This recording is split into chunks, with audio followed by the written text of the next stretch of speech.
Hello বন্ধুরা, আজ আমরা দেখতে চলেছি 2012 সালে রিলিজ হওয়া একটি অসাধারণ হাস্যকর কমেডি মুভি যার নাম দ্য থ্রি স্টুজেস। আগেই বলে রাখি, এটা অনেক অনেক অনেক হাস্যকর একটা মুভি।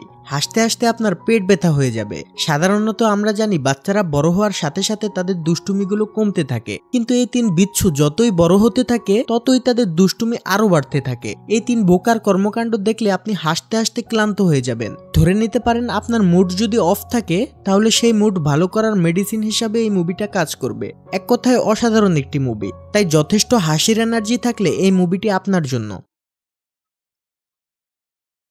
তো একদিন সকালবেলা হঠাৎ একটি গাড়ি এসে এই এতিমখানার সামনে একটা ব্যাগ ছুঁড়ে ফেলে দিয়ে সেখান থেকে চলে যায়। আর তখন এতিমখানার একজন সিস্টারও এতিমখানার সামনে দাঁড়িয়েছিল, যদিও তাকে সিস্টারের থেকে বেশি ব্রাদারের মতো লাগে। যাই হোক, সে কৌতূহলবশত ব্যাগটা খুলতে যায়। তখনই একটা ছোট হাত তার চোখের মধ্যে গুঁতো মারে আর সে উল্টো হয়ে পড়ে যায়। শব্দ শুনে এতিমখানার আরো একজন সিস্টার বাইরে আসে। সে দেখে দরজার সামনে ছোট্ট কিউট তিনটা বাচ্চা বসে আছে। এরাই হচ্ছে আমাদের সিনেমার তিন লেজেন্ড। কিছুক্ষণের মধ্যে এতিমখানার অন্য সিস্টাররাও বাইরে বের হয়ে আসে। এমন তিনটা কিউট বাচ্চাকে দেখে তারা খুবই খুশি হয়ে যায়। তখন প্রত্যেকেই বাচ্চাগুলোকে নিজের কাছে রেখে দিতে চায়। এরপর 10টি বছর কেটে যায়, কিন্তু এখন প্রত্যেকেই বাচ্চাগুলোর থেকে মুক্তি চায়। যে কোনো ভাবে তাদের এখান থেকে বিদায় দিতে পারলেই যেন তারা বেঁচে যায়। তো দুপুরবেলা সিস্টারদের প্রধান, যাকে সবাই মাদার সুপিরিয়র বলে ডাকে, সে বাচ্চাদেরকে আনার জন্য অন্যান্য সিস্টারদেরকে বলে, কিন্তু একটা সিস্টারও সেই তিনজনের ধারে কাছেও যেতে রাজি হয় না। তার মানে বুঝতেই পারছেন তারা তিনটা কি পরিমাণ বিচ্ছু হয়েছে। এদিকে দেখা যায় ব্রাদারের মতো দেখতে সিস্টারটাকে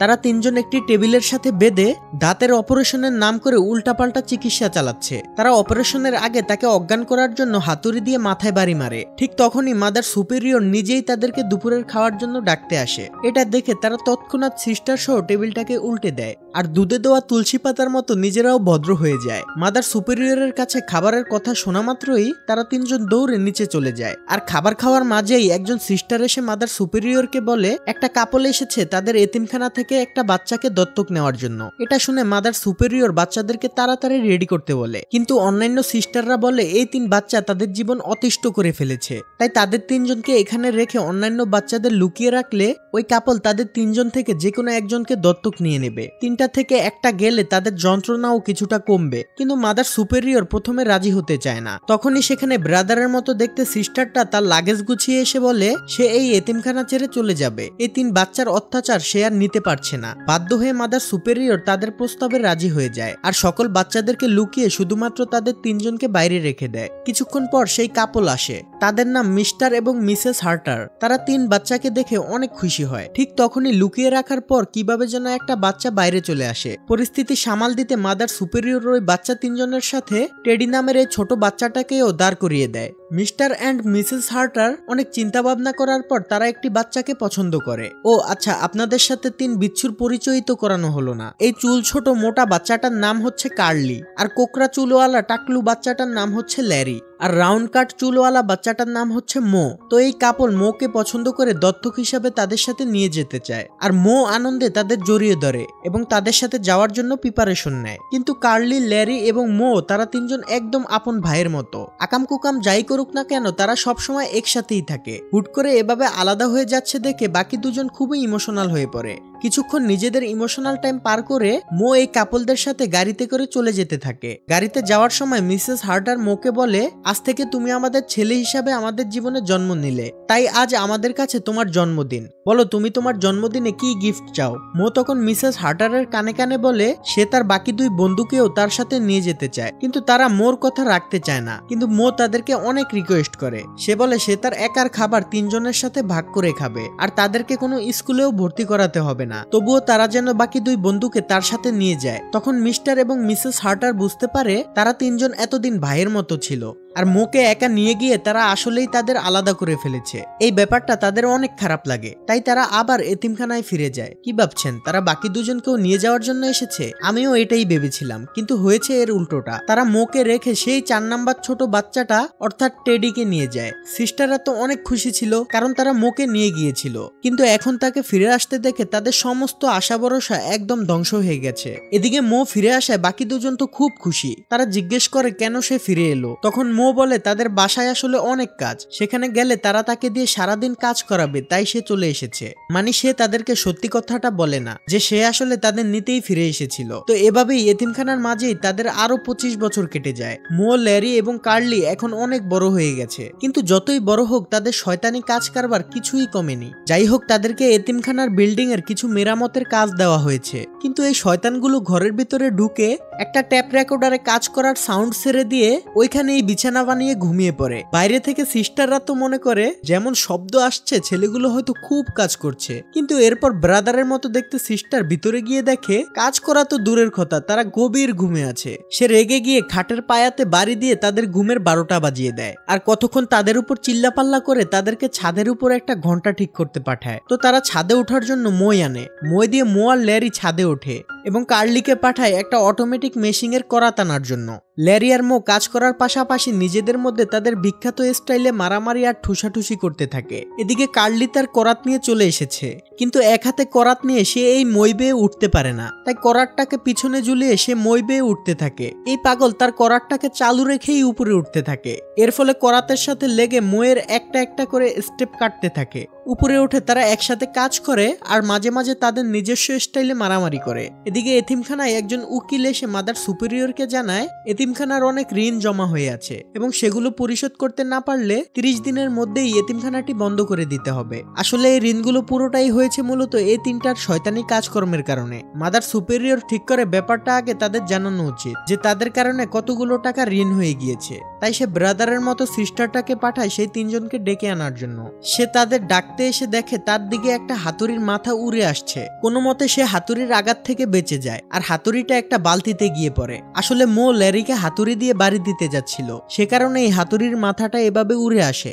রেগে গিয়ে সিস্টার উপরে উঠতে গিয়ে দেখে মোয়ের 12টা বেজে আছে। তখনই আবার ল্যারি ঘন্টাটা ঠিক করতে গিয়ে ঘন্টাটা নিচে ফেলে দেয় আর ঘন্টাটা সোজা গিয়ে পড়ে সিস্টারের মাথায়, আর সিস্টার তো সেখানেই বেহুশ। শব্দ শুনে নিচে তাকিয়ে সিস্টারকে বেহুশ দেখে তারা অবাক হয়ে যায়। তারা হুঁশ ফিরিয়ে আনার জন্য যখনই নিচে নামতে যায় তখনই ভাঙা মোয়ে পা দিয়ে উল্টে গিয়ে সিস্টারের উপরে পড়ে। কার্লিও তাদের মতো নামার চেষ্টা করে, কিন্তু মোয়ে উঠে দুপা দুই দিকে দিয়ে সে আটকে থাকে। ল্যারি এবং মো এটা দেখে তাড়াতাড়ি সিস্টারকে নিয়ে সরতে গেলে তারা সিস্টারের মাথায় আবার বাড়ি লাগায়। কার্লিও ব্যালেন্স করতে না পেরে সরাসরি সিস্টারের উপরে এসে পড়ে। এটাকেই বলে মরার উপর খাড়ার গা, মানে এমনিতেই মহিলা আদমরা, তার ভিতরে আবার কত কি। এখন বুঝেছি কেন এই মহিলা লাগেজ নিয়ে 25 বছর আগে এই এতিমখানা থেকে চলে যেতে চেয়েছিল। যাই হোক, অত্যাচার কিন্তু এখনো শেষ হয়নি। সিস্টারের হুঁশ ফিরিয়ে আনার জন্য ল্যারি বালতি থেকে পানি ছুঁড়ে মারে, কিন্তু এই বালতির মধ্যে কি ছিল মনে আছে তো? হ্যাঁ, সেই হাতুড়ির মাথাটা। তাই পানি ছোড়ার সাথে সাথে সেটা গিয়ে সিস্টারের মুখের উপরে পড়ে। তখন ল্যারি বলে, ছি,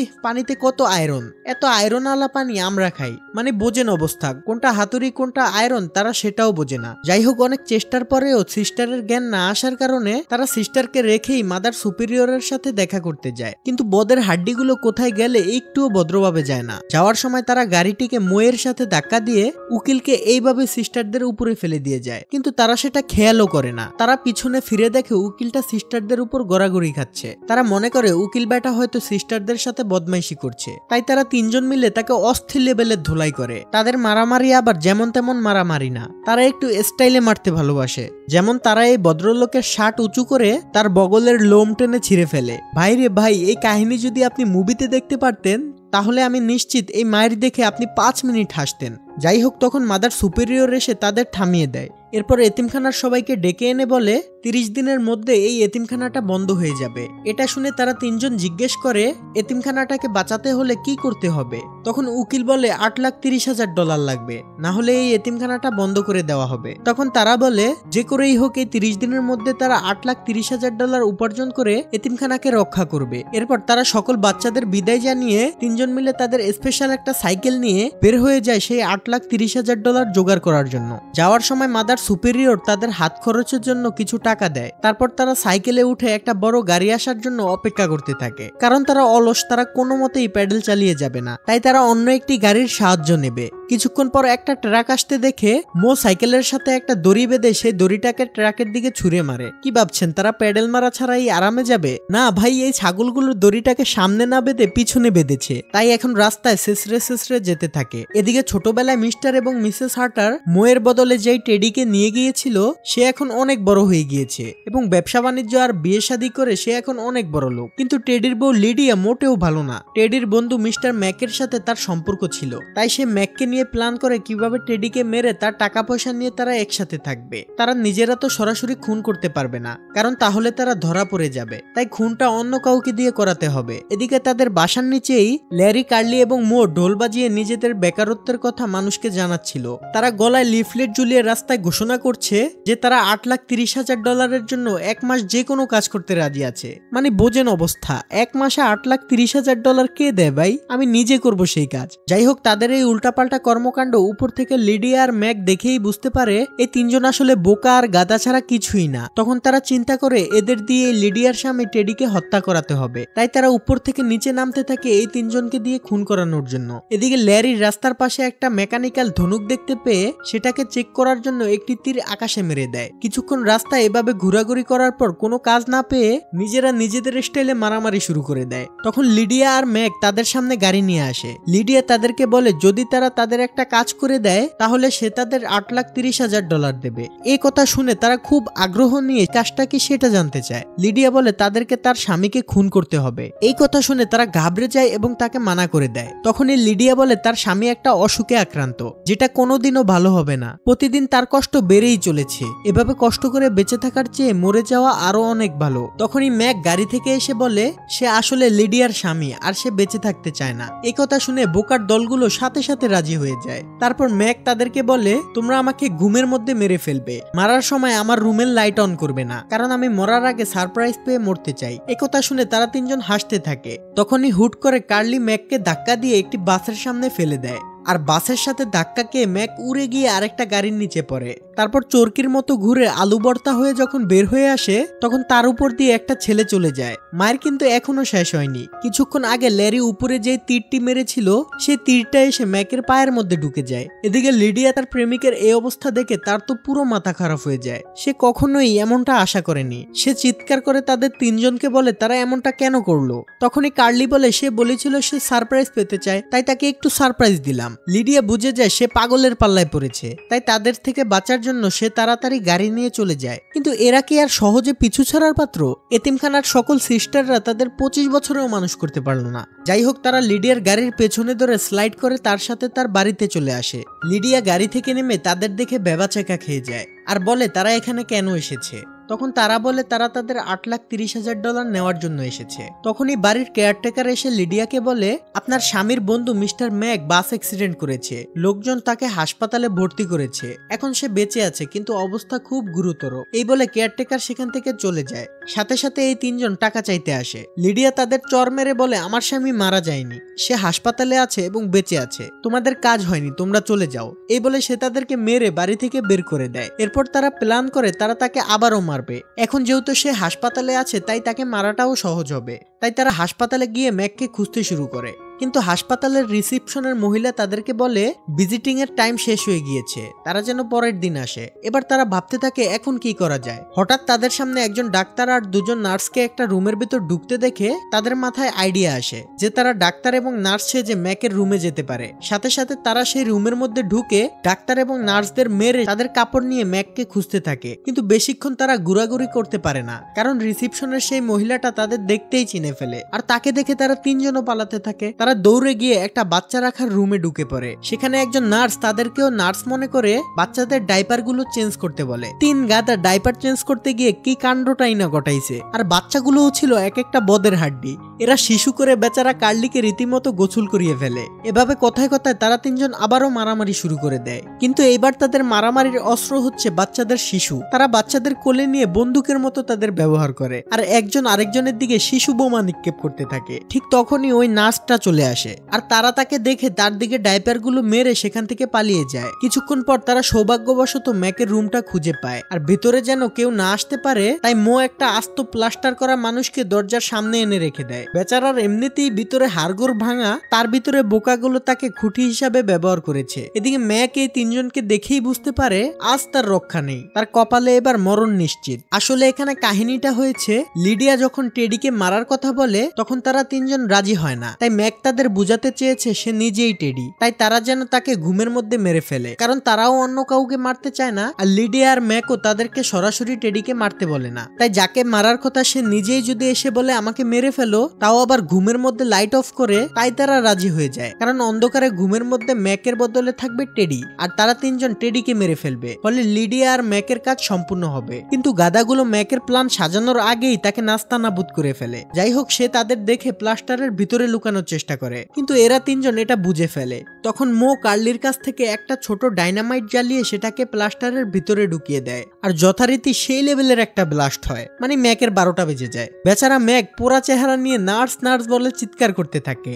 ম্যাক এখনো মরে নাই দেখে মো তাকে বালিশ চাপা দিয়ে মারতে থাকে, কিন্তু ম্যাক বলে তাকে আর মারার দরকার নেই, কারণ তার অসুখটা ভালো হয়ে গেছে। ঠিক তখনই দরজায় কেউ একজন নক করতে থাকে আর দেখা যায় রিসেপশনের সেই মহিলাটা দুজন পুলিশ নিয়ে তাদের তিনজনকে ধরতে এসেছে। তৎক্ষণাৎ তারা তিনজন লুকানোর ভং ধরে থাকে, কিন্তু বেশিক্ষণ তারা লুকিয়ে থাকতে পারে না, রিসেপশনের মহিলাটা তাদের দেখে ফেলে। সাথে সাথে তারা তিনজন সেখান থেকে দৌড়ে পালাতে থাকে আর পুলিশও তাদের ধাওয়া করতে থাকে। তারা তিনজন একটি রুমের ভিতর ঢুকে পুলিশকে শায়েস্তা করার জন্য ফাঁদ পাতে আর সেই ফাঁদে পরে পুলিশ পুরো অজ্ঞান হয়ে যায়। এটা দেখে তারা পুলিশের জ্ঞান ফেরানোর জন্য গরম ইস্ত্রি দিয়ে তাকে ইলেকট্রিক শর্ট দেওয়ার চেষ্টা করে আর ইস্ত্রির ছেঁকা খেয়ে পুলিশটির বুক একদম পুরো ছারখার হয়ে যায়। সে রোবটের মতো উঠে চিৎকার করতে শুরু করে। তারা তিনজন সেখান থেকে আবারও পালিয়ে যায়। শেষমেশ তারা হাসপাতালের ছাদে পৌঁছায়। তখন তারা দেখে ছাদ থেকে পালানোর আর কোনো রাস্তা নেই, তাই তারা এদিক সেদিক তাকিয়ে একটি পাইপ দেখতে পায় আর সেই পাইপ নিয়ে তারা তিনজন ছাদ থেকে লাফ দেয়। তাদের ভারের কারণে পাইপটি ছিঁড়ে যায়, কিন্তু সৌভাগ্যবশত তারা বেঁচে যায়। তারা তিনজন গিয়ে পড়ে টেডির মাথার উপরে। টেডিকে তারা চিনতে না পারলেও কিন্তু টেডি তাদেরকে দেখতেই চিনে ফেলে। কিন্তু গাদাগুলো বলে টেডি এত বড় হলো কিভাবে, টেডি তো ছিল একদম ছোট। আরে ভাই 25 বছর হয়ে গেল, তোরা বড় হয়েছিস, টেডি কি ছোট থাকবে নাকি? টেডি তখন তাদের ছোটবেলার একটি ছবি দেখালে তারা বিশ্বাস করে। এরপর তাদের ভিতরে কিছু কথাবার্তা হওয়ার পর টেডি একটি মোবাইল বের করে বলে এটি আইফোন। তখন কার্লি চোখের সামনে মোবাইলটি নিয়ে হ্যালো হ্যালো করে, মানে এই গাদা মনে করেছিল আইফোন মানে চোখের ফোন। যাই হোক, যাওয়ার সময় টেডি তাদের একটি ছবি তুলে নিয়ে যায়, কিন্তু তাদের ছবি তোলার স্টাইলটা দেখেন একবার। যাই হোক, টেডি চলে যাওয়ার পর তাদের মনে হয় মাদার সুপেরিয়র তো আসার সময় তাদেরকে কিছু টাকা দিয়েছিল, তাই তারা সেই টাকাগুলো বের করে, কিন্তু টাকাগুলো রেখেছে কোথায় দেখেছেন? যাই হোক, টাকা বের করে তারা ভাবে এগুলো দিয়ে তারা মাছের ব্যবসা করবে। মাছের ব্যবসা করে তারা 20 দিনে বড় লোক হয়ে যাবে এবং এতিমখানার সব টাকা পরিশোধ করে দেবে। এদিকে টেডি বাসায় গিয়ে তার বউ লিডিয়াকে বলে আজকে তার এতিমখানার 3 বন্ধুর সাথে দেখা হয়েছিল। এ বলে সে লিডিয়াকে তার ছবিটা দেখায়। ছবি দেখে তো লিডিয়ার অবস্থা খারাপ, কারণ যদি টেডি কিছু জেনে যায় তাহলে তো তার বিপদ। একে তো তার স্বামীর ফ্রেন্ডের সাথে তার অবৈধ সম্পর্ক, তার উপরে সে টেডিকে মারার প্ল্যান করছে। এগুলো ভেবে লিডিয়া পুরো ভেবাচেকা খেয়ে যায়। এদিকে তারা তিনজন একটি সরকারি মাছের খামার থেকে মাছ তুলে সেগুলোকে একটা গলফ খেলার মাঠে শুকিয়ে রাখে শুটকি বানানোর জন্য, মানে তারা শুটকির ব্যবসা করে টাকা কামাবে। ভাই রে ভাই, কি লেভেলের বিজনেস প্ল্যান। যাই হোক, কিছুক্ষণ পর মাঠে গলফ খেলার প্লেয়াররা আসে। তারা তাদেরকে মাছ নিয়ে তাদের মাঠ ছেড়ে চলে যেতে বলে, কিন্তু তারা যেতে না চাইলে সেখানে পুলিশ চলে আসে। পুলিশও আবার কোনো যেনতেন পুলিশ না, হাসপাতালে যে পুলিশটাকে ইস্ত্রি দিয়ে গরম ছেঁকা দিয়েছে সেই পুলিশটাই আবার তাদেরকে ধরতে এসেছে। কিন্তু এই 3 বিচ্ছুকে ধরা কি এত সহজ? তারা আবারও পুলিশের 12টা বাজিয়ে দেয়। এরপর সেখান থেকে পালিয়ে তারা একটি গলিতে ঢুকে পড়ে। গলির ভিতরে একটি দরজা দেখতে পেয়ে কার্লির শক্ত মাথা ব্যবহার করে সেই দরজাটি ভেঙে ভিতরে ঢুকে পড়ে। ভিতরে গিয়ে দেখে সেখানে কিছুই নেই, শুধুমাত্র কিছু লাইট জ্বলে আছে। তারা আবারও তাদের নিজস্ব স্টাইলে মারামারি শুরু করে দেয়। তাদের এই মারামারি বাইরে থেকে দেখতে খুবই কিউট আর হাস্যকর লাগে, তাই না? ঠিক তখনই ল্যারি বলে ওঠে ছোটবেলায় যদি মো চলে যেত তাহলেই ভালো হতো। মই সকল সমস্যার কারণ। মোয়ের কারণেই তাদের দুজনকেও অন্য কোনো পরিবার দত্তক নেয়নি। এটা শুনে মো খুব কষ্ট পায়। সে তাদেরকে কিছু কড়া কথা বলে সেখান থেকে চলে যেতে বলে। তখনই কার্লি আর ল্যারিও মন খারাপ করে সেখান থেকে চলে যায় আর মো মাথা নিচু করে দাঁড়িয়ে থাকে। ঠিক তখনই তখনই রুমের সব লাইটগুলো জ্বলে ওঠে। সেখানে দেখা যায় এতক্ষণ সে একটি স্টেজের উপরে দাঁড়িয়েছিল আর তার সামনে ক্যামেরা নিয়ে পুরো একটি সিনেমার টিম বসে আছে। ডিরেক্টর উঠে এসে বলে সে তার রিয়েলিটি টিভি শোর জন্য এমন কাউকেই খুঁজছে। মোকে তাদের অনেক ভালো লেগেছে, তারা মোকে দিয়ে সিনেমা তৈরি করাতে চায়। আর মো তো এটা শুনে অনেক খুশি। যাই হোক, এদিকে দেখা যায় ল্যারি আর কার্লি একটি চিড়িয়াখানায় ঘুরে বেড়াচ্ছে। সেই চিড়িয়াখানায় আবার ম্যাক আর লিডিয়া তাদেরকে বন্দুক নিয়ে মারতে এসেছিল, কারণ তারা থাকলে তারা যে কোনো সময় টেডির কাছে ধরা পড়ে যেতে পারে, কারণ তারা টেডির ছোটবেলার বন্ধু। তারা প্ল্যান করে চিড়িয়াখানার পিছনের দেওয়াল টপকে চুপি চুপি ল্যারি আর কার্লিকে গুলি করে চলে আসবে। এদিকে ল্যারি আর কার্লি চিড়িয়াখানার ভিতরে খুব আনন্দ করতে থাকে। ম্যাক চিড়িয়াখানার পেছন দিয়ে বন্দুক নিয়ে লিডিয়ার নাকে মুখে পা দিয়ে কোনো রকমে দেওয়াল টপকে চিড়িয়াখানার ভিতরে প্রবেশ করে, কিন্তু তার কপাল এতটাই খারাপ, মানে কি আর বলবো, সে দেওয়াল টপকে সিংহের খাঁচার ভিতর প্রবেশ করে। কিন্তু তার ভাগ্য ভালো সিংহটা শিকলের সাথে বাঁধা ছিল। এটা দেখে সে সিংহটাকে নিয়ে মজা করতে শুরু করে। এদিকে ল্যারি আবার একটি ডলফিনকে বাঁচানোর চেষ্টা করছে, কারণ ডলফিনের নাকের ভিতরে একটা বাদাম ঢুকে গিয়েছিল। তাই ল্যারি ডলফিনটাকে জড়িয়ে ধরে জোরে জোরে চাপ দেয়, যার ফলে বাদামটা উড়ে গিয়ে একদম সিংহের জায়গা মতো লাগে। সিংহ তো রেগে আগুন, তাই সে শিকল ছিঁড়ে ম্যাককে ধাওয়া করে। যাই হোক, সেদিন রাতের বেলা টেডি লিডিয়ার সাথে বসে টিভি দেখছিল। তখনই হঠাৎ তারা মোকে টিভিতে দেখতে পায়। মো একটা বিখ্যাত টিভি রিয়েলিটি শোতে অংশ নিয়েছে। মোকে দেখে টেডি তো খুব খুশি। এদিকে ল্যারি আর কার্লি মোকে খুব মিস করছে। তারা ভেবেছে মো হয়তো হারিয়ে গিয়েছে, তাই তারা কাগজে লিফলেট বানিয়ে মোর হারিয়ে যাওয়ার কথা প্রচার করতে থাকে। কোথাও মোর কোনো খবর খুঁজে না পেয়ে তারা ভাবে মো হয়তো এতিমখানায় ফিরে গিয়েছে, তাই তারাও এতিমখানায় ফিরে আসে। সেখানে সিস্টাররা তাদের বলে মো টিভি শোতে কাজ করছে। এতিমখানার সিস্টাররাও তার শো নিয়মিত দেখে। এরপর এতিমখানার একটি অসুস্থ বাচ্চাকে তারা দেখতে যায়। সেখানে গিয়ে তারা জানতে পারে তাদের অপকর্মের জন্যই এতিমখানার এত ঋণ হয়েছে, তাই এতিমখানার ফান্ডে বাচ্চাদের চিকিৎসা করার জন্য কোনো টাকা নেই। এটা শুনে তারা খুব কষ্ট পায়। তারা আবারও রাস্তায় গিয়ে থাকতে শুরু করে আর মাঝে মাঝে বিভিন্ন দোকানের সামনে গিয়ে তাদের বন্ধু মোর রিয়েলিটি শো দেখে। এদিকে মো তার উদ্ভট অভিনয়ের জন্য দিন দিন জনপ্রিয় হয়ে যাচ্ছে। যাই হোক, কিছুদিন পর ল্যারি আর কার্লি চিন্তা করে তারা টেডির কাছে গিয়ে এতিমখানার জন্য সাহায্য চাবে, তাই তারা টেডির অফিসে চলে যায়। সেখানে গিয়ে জানতে পারে টেডি তার অ্যানিভার্সারির জন্য প্রস্তুতি নিচ্ছে, তাই সে আজ অফিসে আসবে না। তখন তারা মিস্টার হার্টারকে দেখতে পায়, যে ছোটবেলায় টেডিকে দত্তক নিয়েছে। মিস্টার হার্টারকে দেখে তারা বলে সে যেন তাদের $8,30,000 দিয়ে হেল্প করে, কিন্তু মিস্টার হার্টার বলে সে এত টাকা দিয়ে তাদের হেল্প করতে পারবে না। কথায় কথায় মোর প্রসঙ্গ আসলে মিস্টার হার্টার জানায় ছোটবেলায় মো আসলে তাদের দুজনের জন্যই তার সাথে যেতে রাজি হয়নি। মো তাদের দুজনকেও সাথে নিয়ে যেতে চেয়েছিল।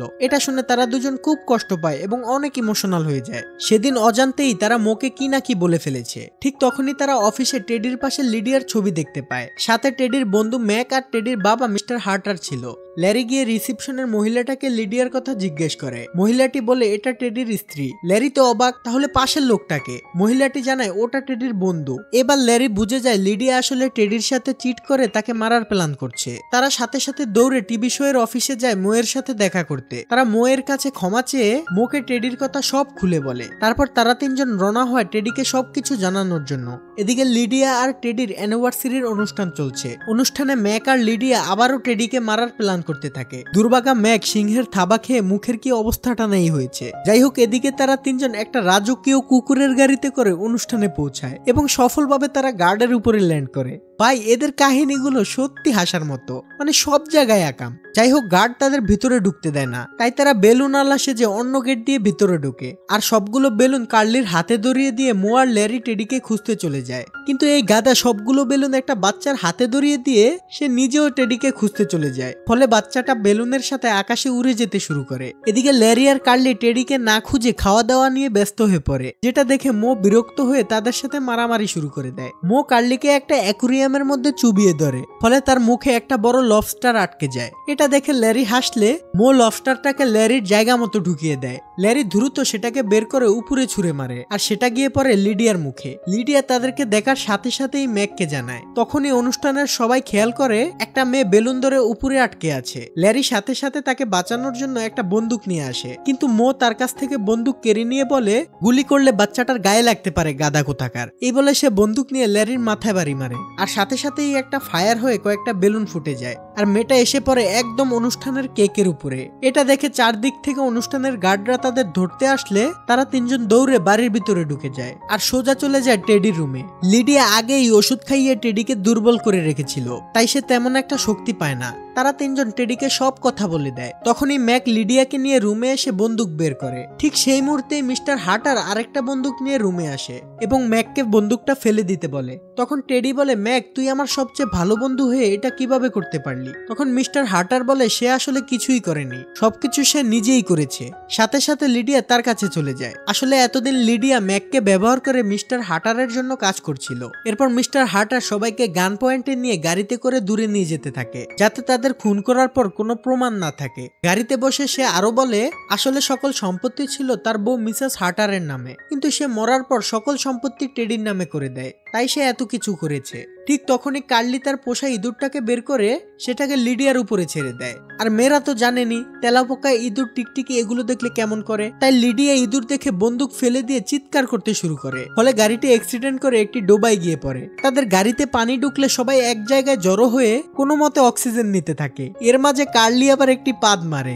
এমনিতেই বাঁচার মতো অক্সিজেন নাই, তার উপরে আবার পাদের গন্ধে তাদের সবার অবস্থা খারাপ। যাই হোক, তখন হঠাৎ কার্লির মনে পড়ে তার কাছে তো সবসময় ডাইনামাইট থাকে। তখন সে একটি ডাইনামাইট ব্লাস্ট করে গাড়ি থেকে বের হয়ে আসে। এরপর সেখানে পুলিশ আসে এবং সকল অপরাধীকে ধরে নিয়ে যায়। তবে গল্প কিন্তু এখনো শেষ হয়নি। তারা তিনজন টেডির কাছে এতিমখানা বাঁচানোর জন্য $8,30,000 চায়, কিন্তু টেডি বলে তাদের অন্য কিছু চাওয়ার জন্য, কারণ এতিমখানা সিস্টাররা তাকে একটি খারাপ বাবার হাতে তুলে দিয়েছে, তাই সে কিছুতেই এতিমখানাকে সাহায্য করতে চায় না। হতাশ হয়ে তারা তিনজন এতিমখানায় ফিরে আসে এবং দেখে সবকিছু তালা মারা। তারা কিছুক্ষণ মন খারাপ করে দাঁড়িয়ে থাকে। ঠিক তখনই পাশ থেকে তারা বাচ্চাদের শব্দ শুনতে পায়। সেখানে গিয়ে দেখে এতিমখানার সকল বাচ্চারা একটি পার্কের মধ্যে আনন্দ করছে, আর সেখানে অনেক সুন্দর একটি এতিমখানাও তৈরি হয়েছে, আর সিস্টাররাও চিল করছে। তারা তো এসব দেখে অবাক যে আসলে হচ্ছেটা কি। এরপর তারা এগিয়ে এসে জানতে পারে এই সবকিছু হয়েছে মোয়ের টিভি রিয়েলিটি শো এর টাকা দিয়ে। রিয়েলিটি শো এর ডিরেক্টর মোয়ের টাকা দিয়ে এই এতিমখানাটি বানিয়ে দিয়েছে। ডিরেক্টর আরো বলে পরের রিয়েলিটি শো এর জন্য সে তাদের তিনজনকেই নিতে চায়। আর এটা শুনে তো তারা তিনজন খুব খুশি হয়ে যায়। এদিকে টেডিও তার অফিসের সেই রিসেপশনের মেয়েটাকে সঙ্গী বানিয়ে নেয়, আর সেও অনেক ভেবেচিন্তে এখানে এসে পড়ে। আর এই আনন্দের মধ্যে দিয়ে এই মুভিটি এখানেই শেষ হয়ে যায়। তো গল্পটি ভালো লাগলে একটি লাইক করতে পারেন এবং কমেন্টে নিজের মতামতটা জানিয়ে যেতে পারেন। আল্লাহ হাফেজ।